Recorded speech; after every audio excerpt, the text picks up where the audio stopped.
Episode 8 of Meet the Toberts. We're a podcast about thriving in and out of medicine, no matter where you are in your training or career.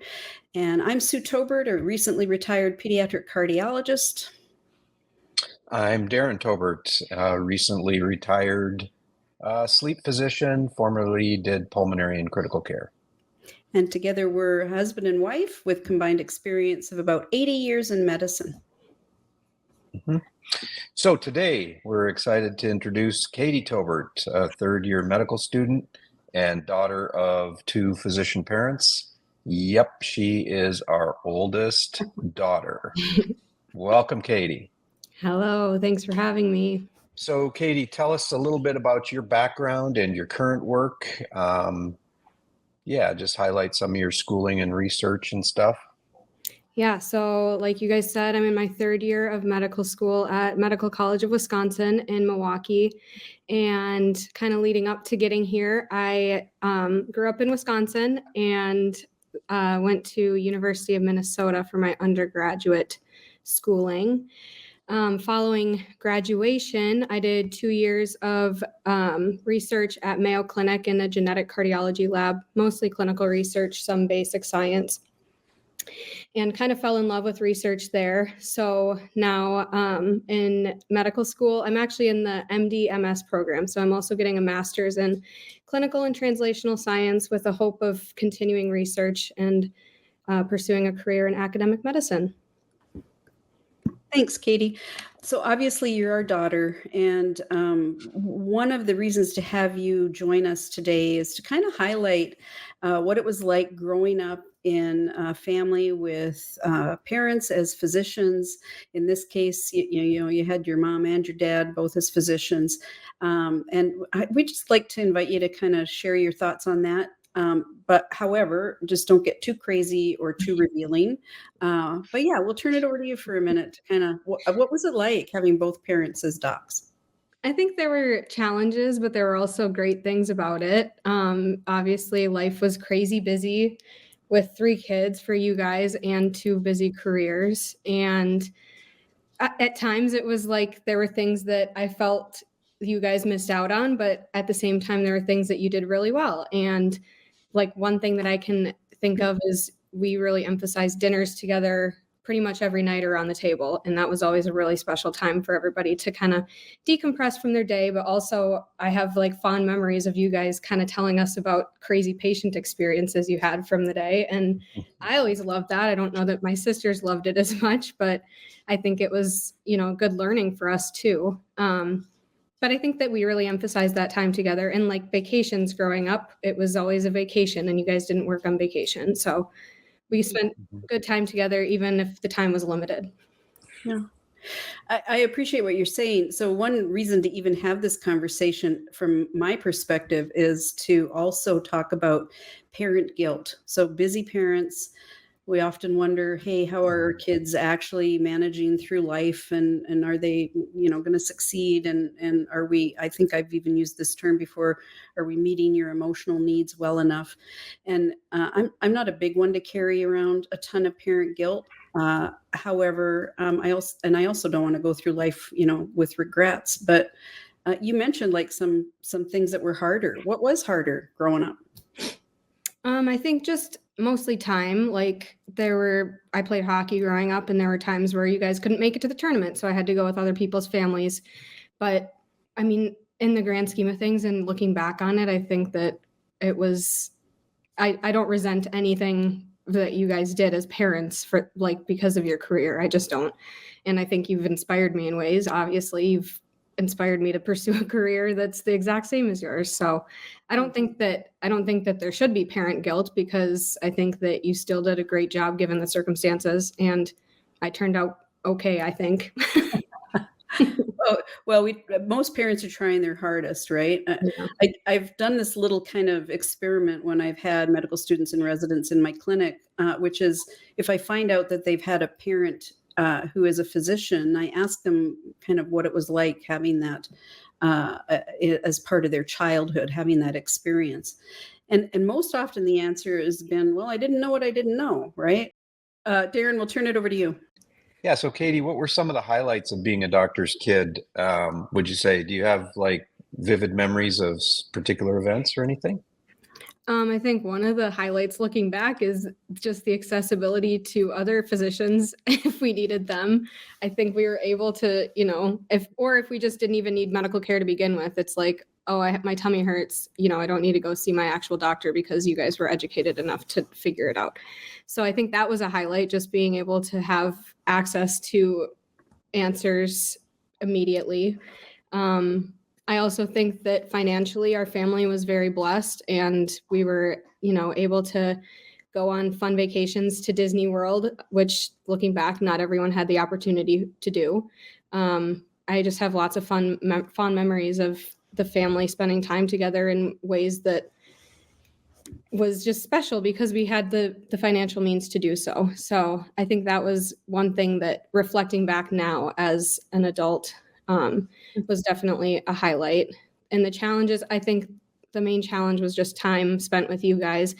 I thought of another thing that you guys did really well. One thing that my dad has been doing with us girls since we were little was taking each of us on a date each month and just spending one-on-one time with us. So that was just a special way to spend time with dad. And, we got to go get pedicures or go shopping or, convince him to take us to a nice dinner. So that was a good way to just spend one-on-one time with each of the kids, and was very intentional on dad's part.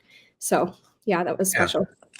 Well, good. I'm glad to hear you say that. I think one thing that Mom and I did focus on was this balance, financial balance between, live life now versus save for the future. And you have to do both. It's not a choice, but we tried to strike a balance where we could provide enriching and, educationally and like travel wise, just to broaden your perspectives. So we really did consciously do travel, and it wasn't always Disney. Of course, we went to some pretty cool places, but that was a conscious decision that we made along the way. And yeah, not to pat ourselves on the back too much, but that was part of our story. We ended up saving enough to be able to retire somewhat early. So I think we were able to strike a cool balance. It's not like we saved only and retired at 40. So good to hear you say that you found that valuable. That's great. Yeah, the balance piece is interesting because I also remember us making conscious choices like around school vacation times at Christmas or spring break. There were times that, because of our schedules and the difficulty of us getting time off, sometimes even together as a couple, it sometimes meant that the kids were going to miss a couple days of school and that sort of thing. But we wanted to make certain that you still, received a well-rounded education. And do you think that ever had any effect on you, Katie, as far as how we managed that? No, there were definitely times when we had to take vacations when we didn't have a break. I remember that. But there was always an emphasis on, completing our schoolwork and making sure that we were also balancing our education with the fun that we had. And I think that growing up with that early experience and exposure to those types of balances was important, especially like in college when, kids have a hard time sometimes when they're on their own, sticking to their own schedule and completing their schoolwork. I felt like I didn't really struggle with that, just because if we're going to go on vacation, it's like, hey, you have to finish your homework in the morning before we go do anything because you're going to be too tired at night to finish it. So there was a parental push trying to get us, to excel in school, but also realizing that life is short and we only live once, and it's important to experience other parts of the world and go on vacations and have fun too. Yeah. Yeah, I think as parents, we really put pretty high value on education. We felt like we got so much out of our education. And that is something that I just recall we really emphasized with you girls. When the question comes up, did we overdo it? Like, are there challenges that you face because we maybe overemphasized achieving? I don't know. I don't think that challenge is necessarily the word. I think I've excelled compared to, peers that I have from even high school. And I'm happy with where I've ended up. This is where I've wanted to end up. And it's not like it was pushed on me or forced in any way. I didn't ever feel that way. But also my education is really important to me. And that's why I keep going to school. I'm too old to keep going to school. But yeah, I think that it was an important emphasis because it's something that's important to emphasize, not because it was being pushed on me. Yeah. I mean, my goal with in terms of how hard to push with education and was just to, I would always ask your teachers at the student teacher conference, is she giving her best effort? And that was really only what I wanted to see, was that you guys understood the importance of giving your best effort in life. And I think we achieved that. You guys achieved that. I also think it's just a love of learning. It's not like I'm doing it to excel or because, doctor has a heavy title or an important title. I'm doing it because I love to learn. I want to know the next best thing. That's why I want to do research too. I just want to kind of be in the know with what is going to be happening in the future. So I do love it. It's not something that I'm doing because I felt like you guys wanted me to keep learning. Yeah, well, and sometimes that comes up in families, right? There's different expectations, and it's perfectly fine to respect and honor that. And we're obviously just shining a light on our example here. When you observed us in the middle of our careers and that sort of thing, like, tell us a little bit about like how that influenced you to pursue medicine. Like, was that a key driver? Did you just come across it on your own as something that you loved? I'm just curious. I think there was a lot of exposure to medicine from you guys that I don't think that I would have necessarily had you neither of you been doctors. I mentioned the kind of chats around the table about interesting patient cases. That was something that I remember loving hearing about and learning more about. I remember being dragged to work with mom sometimes when she got called in, and even just being in that environment, I felt comfortable in it, and it felt like a place that I wanted to keep on going to. So I think that early exposure just made it feel normal to me, and it piqued my interest. It was something that I knew that I was interested in because I wanted to keep going back. And like even science fair projects, I always had so much fun with you guys, sitting down and thinking of a hypothesis to test and, a science project to come up with. So I think that there was definitely extra exposure that most people wouldn't have had to medicine, but it was a healthy amount of exposure for a kid to have. So yeah, that's what influenced me. Yeah. But then I guess to add to that, I also sought out my own experiences afterwards. Like I also decided to do my own research in college and after college, and it was something that I was interested in. So I sought it out for myself. It wasn't necessarily something that I did just because I was exposed to it. I loved it, so I wanted to keep learning more about it. Yeah, I think we wanted to kind of instill motivation in our kids too. So if there's something that you were interested in, go figure it out yourself as well. Rather than us kind of doing it for you, we wanted you to continue to grow in that your learning and expertise over time. Definitely. Yeah. Mm-hmm. Yeah. So we've shared on our podcast with our audience that, we've experienced some degree of burnout over the years. Like work at time was overwhelming. It was demanding. Still had a love for medicine, but it did at time really create some exhaustion for us. And we're interested in hearing what observations you might have had as a young person around seeing a couple of fatigued docs. Yeah, I think that one of the things was just that I felt that the whole family could sometimes be on edge if you guys were a little bit too tired, or, you came home and had a busy day and I forgot to take the chicken out of the freezer or something like that. It was like kind of a quick to snap moment. But also, I have a hard time comparing it to what normal people experience, because I know that not normal people, I shouldn't use that word, but like people who aren't in medicine, what their level of stress is too, because I know that everybody comes home from work after working just a 9 to 5 and you can be exhausted, and coming home and having to take care of children, I can't imagine could be extremely fatiguing. And I think that I have a hard time knowing exactly what the burnout aspect of it was compared to just like being tired after working a full day. But I think that sometimes we could definitely pick up on like if someone, like if mom came home or dad came home and they were really tired. I think me and Sophie and Lily could pick up on extra difficult days. And I think the three of us kind of just stuck together and tried not to bother you guys where we could. But also it's another thing that like reflecting back on, I remember those things, but I wouldn't say that they like traumatized me as a child. I don't think that I ever felt like I was, concerned about you guys because, the burden was so high that your kids started to recognize it. But there were definitely times where I felt like it was like a teeter-totter that was about to tip over type of thing. And we just didn't want to be the one to bother you enough to make it tip like that. Right. Yeah. Well, I think the other thing about that is just that, even though we did suffer burnout, no question about that. I don't think we ever got to the point of clinical depression.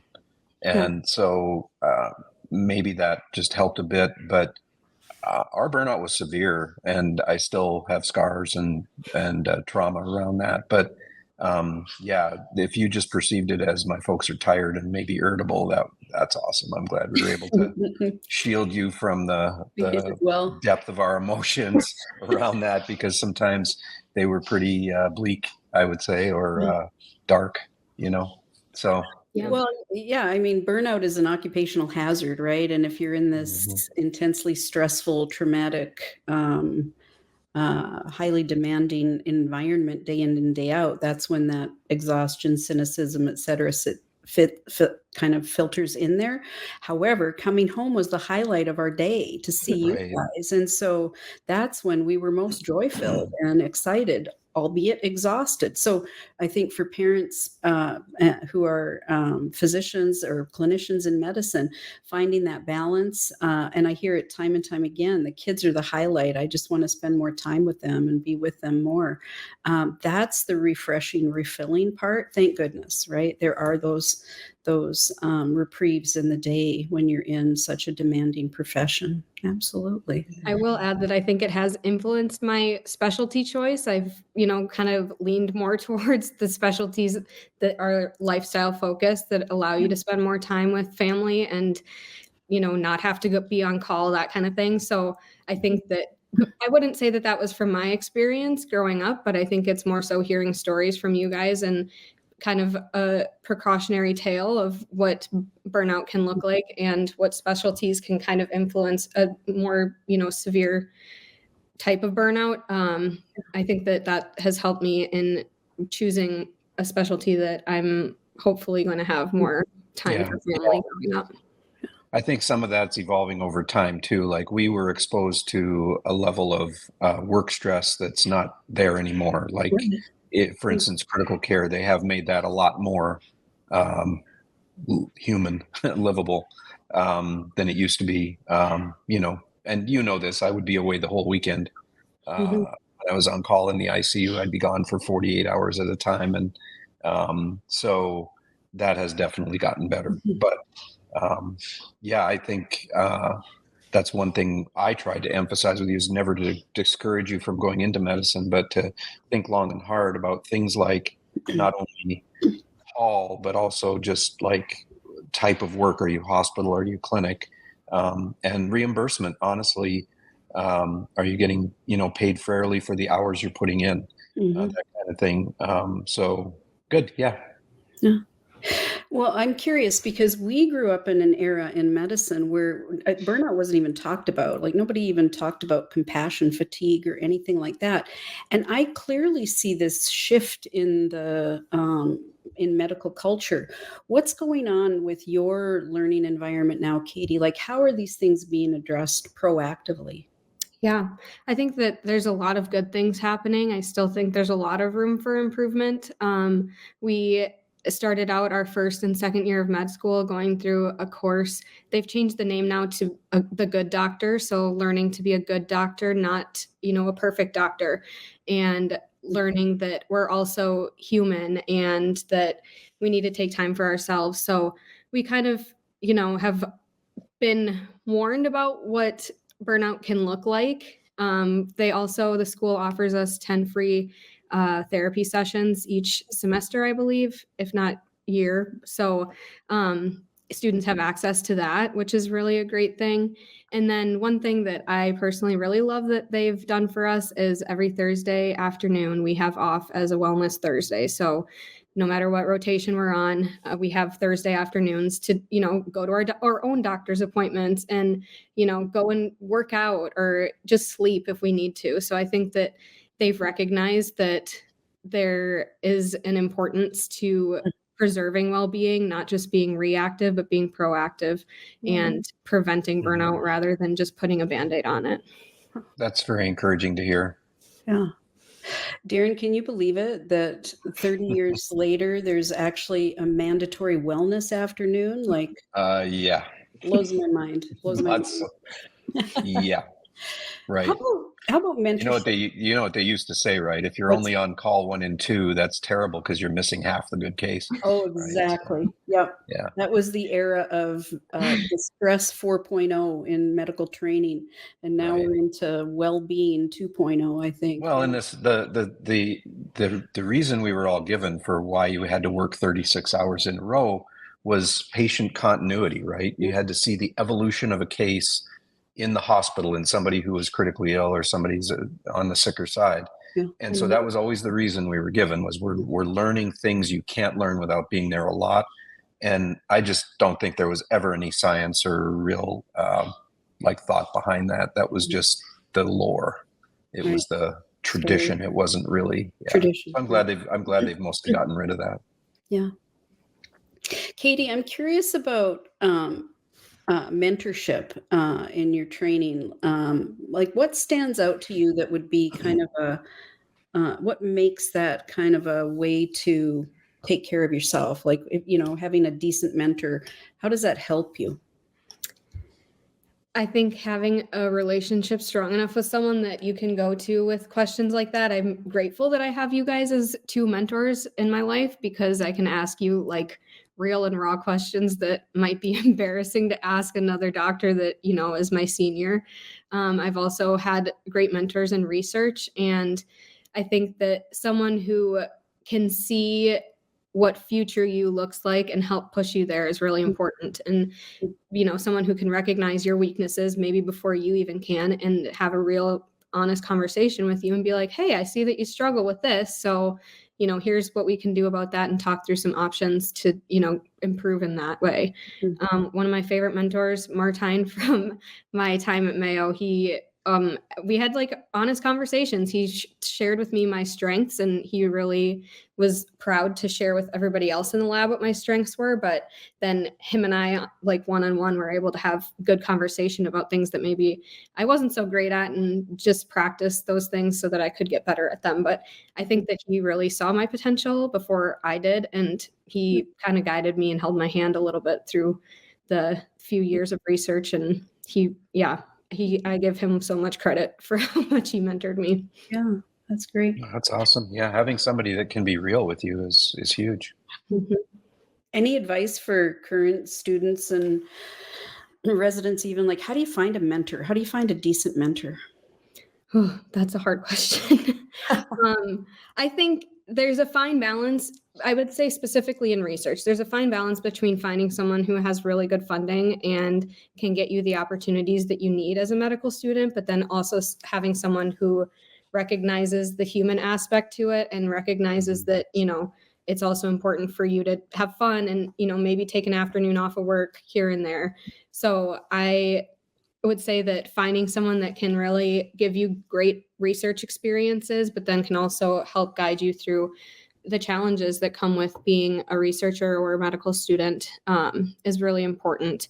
I would say you kind of have to just meet with the person and, figure out kind of who they are and how they tick before you can figure out that second half of it. Mm-hmm. Obviously, you can research all their funding and whatnot on the internet, but you just have to get to know them. I think one thing that Mom shared with me when I was finding a mentor and trying to connect with other doctors was everybody's poop stinks. Everybody, has issues, and we're all human. And so I've kind of shifted my thinking of looking at like attendings and whatnot. Obviously, I show them respect as my, elder and my teacher, but it's like, okay, they're also human. Sometimes they're also going to make mistakes. Sometimes they might take it out on the medical student, even if you didn't do anything wrong. And so recognizing that, they're human too, even though they might seem like this higher figure that's uber important. It's important to keep that in the back of your head when you're training. Two things have really stood out in what you've shared, Katie. One is you're not perfect, right? I'm not saying specifically you, but we don't have to hold ourselves to this standard of trying to be perfect in the midst of our medical training and our medical practice. Being a good doc, being sufficient, covering all your bases, recognizing that you're still human. And then the other too is expanding that perspective to say, and that's the same for the next person, the next team member that I'm interacting with. They start out being human first, and then they've put these other things on top to help them interact in the world in a helpful and service oriented way, and they are still human, so that fatigue and all of that other stuff can still settle in for anyone. And I appreciate that, just kind of stating that out.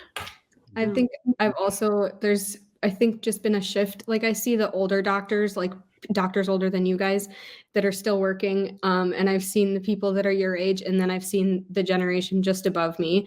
And there's definitely a shift in just giving the next person grace and, not flipping out at the nurses if something was miscommunicated, or throwing scalpels in the OR, like that kind of stuff. I just feel like is not happening anymore. Maybe that's naive of me to say, or maybe I work at a really good institution, but I think that there has been a shift, and it does allow for people to give the person next to them grace and kind of communicate things in a way that is nonviolent and healthy. Yeah. Where do you think that shift came from?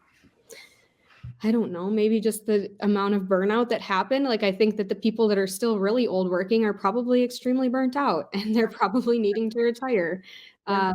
And maybe the people who are just above me, haven't hit that yet. Yeah. I don't know if it's going to happen for them or not, but they're still fresh in their training and excited about it. So maybe that's not to say that it's not going to happen, but I just don't see it happening as much.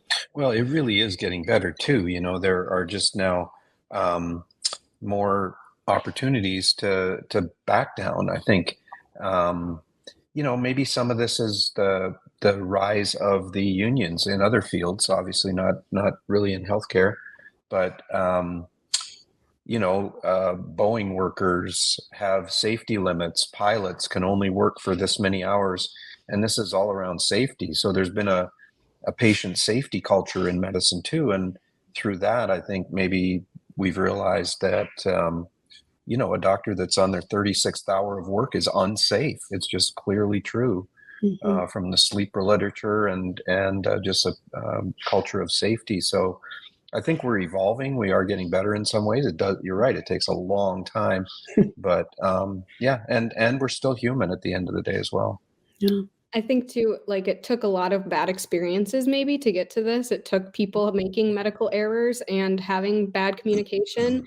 Like the other day I was in the PICU just shadowing, and we had to do a code on someone, and someone went to go get this container of vests, different colored vests that everyone put on. One said code leader, one said like charge nurse, and they were all different colors so that you could just see immediately who was what position, and that allowed for better communication during the code. And I thought to myself, I'm like, so to get to this point of wearing colored vests and having labels and titles on people, it definitely meant that there were codes that went really poorly. So I think that learning from experience is unfortunately part of what has shifted the culture. Right. Yeah. There used to be a lot of shouting in codes and panic. I remember codes when there were like 30 or 40 people trying to jam into a room. You remember that, Sue? Yeah. Oh yeah. That's how it was. Like it was just insane. And so we've made improvements. Again, it is getting better slowly but surely. Yeah, that's really encouraging, and that's a great observation to share. I think the communication piece to connect better and in a more healthy way is so important. Definitely. Mhm. Katie, what advice would you give parents who are physicians, or physicians who are parents, Are going to become parents, right? and going to become parents, right? Like, what kind of, and this whole parent guilt kind of thing that sometimes crops up. Any like 2 or 3 points that you'd say as advice? I mean, I think we kind of touched on it with things that you guys did really well. I would say foster your children's interests, whether that's medicine or music or, engineering, even, like, just foster their interests, and you're equipped enough to be able to educate them in certain things that maybe parents who don't have as much of an education could do. So I think, and you probably have access to means that, like you might have friends that are engineers from college or whatever, like just exposing them to different fields early on is important. But then also, if they do show an interest in medicine, fostering that and exposing them to it as much as you can. I think that's what really led me to where I am, and in a safe and healthy way, obviously, but even just spending time like playing around with your stethoscope. Or I remember mom bringing home an ultrasound machine, and we got to, do ultrasound on different parts of our body. Like, that was just so much fun as a kid. So I think really fostering their interests and guiding them in a way that they learn to love their education, because I think that is really an important thing. I would also say to really spend time with them when you're spending time with them.